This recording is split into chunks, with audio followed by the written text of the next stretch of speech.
What's up, guys, and welcome to my review for Indiana Jones and the Last Crusade. Look, I wasn't really planning on reviewing the Indiana Jones films on this channel. Currently, anyway, I've got a review for this movie, which I posted 5 years ago.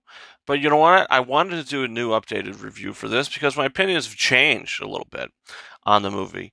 But after the Cinemark re-release of Temple of Doom, for their Back to 1984 series. I did a review for it, and also, my 12-year YouTube anniversary a few weeks ago, where I wanted to review one of my favorite films, talked about Raiders of the Lost Ark. So guess what? I said, it's kind of a good opportunity to talk about Last Crusade again. Plus, the film is celebrating its 35th anniversary. Look, I think this is a good movie. I just don't think it's a great movie. Just like I feel like the first two films are great, I feel like this one's good. Look, the production value here is still incredible.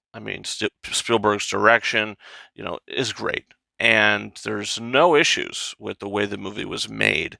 It's just like some things that happen in the film, plus some of its plot, I feel is a bit of a rehash in a way. We're going back to Nazis, and instead of going after the Ark of the Covenant, we're now going after the Holy Grail. But I think the thing that makes this movie different is the relationship that he has with his father. And his father is the guy he's teamed up with in the movie, basically, which I enjoyed. I think their chemistry is some of the best on-screen chemistry. Sean Connery steals the movie. He's fantastic in this film, and Harrison Ford does a great job alongside of him. So I like that element of it. But something that I didn't really like about it was, look, the first movie, his relationship with Karen Allen as Marion Ravenwood in that first film was so good that they really couldn't recapture that. But in the second film, they give him another love interest, Willie Scott, who, if you've seen my review for Temple of Doom, one of the most annoying characters in film history. But now we kind of do something a little different where we introduce this Allison Doody character who she plays Elsa Schneider.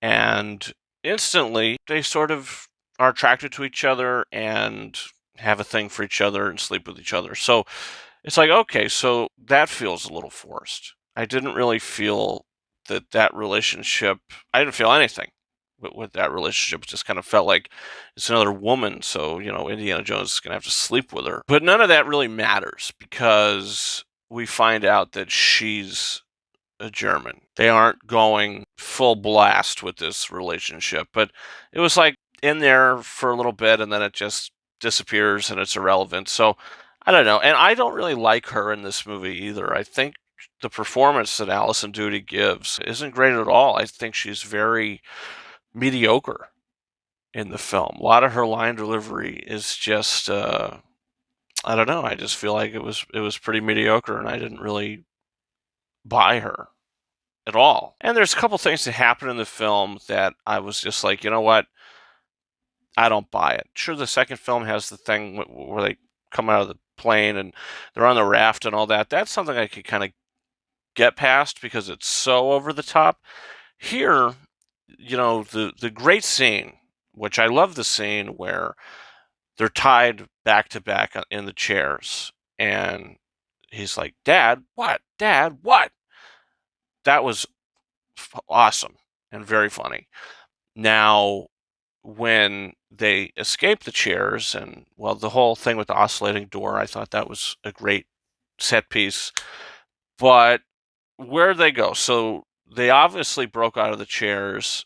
The Nazis are coming in. They're looking where they at, and they were just up above, and then they dropped down. Harrison, fine, but I don't buy Sean Connery was able to climb up there. I don't know. That was just like, okay, that was a little strange. But there's a couple other moments in the film that are like that I was just like, yeah, I don't know about that. And the movie overall, I think that the first and second act are just kind of good. They're not great. The movie's very entertaining, but it's nothing that's like, wow, this is another really great movie. It was just like, okay, the first act good, the second act good. I like the opening with River Phoenix and how we cut to Harrison in present day, how he's sort of still going after the same thing with the same guy in the white suit. So that's kind of nice, and it's this little self-contained story in the opening of the film. It kind of bookends itself. So that was cool. But the second act, all of it. And after shooting this review, I realized I didn't mention two things. The first, Denholm Elliott as Marcus Brody. This film turns him into a bumbling idiot, and I didn't appreciate that. I really liked the sophistication he had in that first movie, and here we see him, and apparently he can get lost in his own museum. The dialogue in the scene, very good. The cinematography, very good. The sound, all of it. But the green screen special effects for a Lucasfilm production, this fight sequence in the sky is one of the worst looking sequences, if not the worst looking sequence in this whole Indiana Jones series. Once they reach the ground, things get a lot better, but in the sky, I couldn't help to notice how fake it looked. The movie doesn't really pick up until the tank action set piece, which I thought was pretty awesome. And then the finale, where he's got to do the 3 challenges to get to the Grail. Really enjoyed that as well. But look, overall, I just think the film is good. I just don't think it's great. It doesn't wow me like the first 2 movies did. I don't think there's anything in this movie that's as good as that minecar scene from the second movie. This, there's some things that didn't work for me, but it's my third favorite in the series. This is better than Kingdom of the Crystal Skull. It's better than Dial of Destiny. Will I re-review those films? I don't know. Maybe, maybe not. We'll see. Last thing I'll touch on is John Williams' score. You can't not mention John Williams, another great score here. And the piece of music that he did that I feel like is really underrated, and he doesn't really play at a lot of his concerts, is the Grail theme. And here's a snippet of me playing that on a keyboard.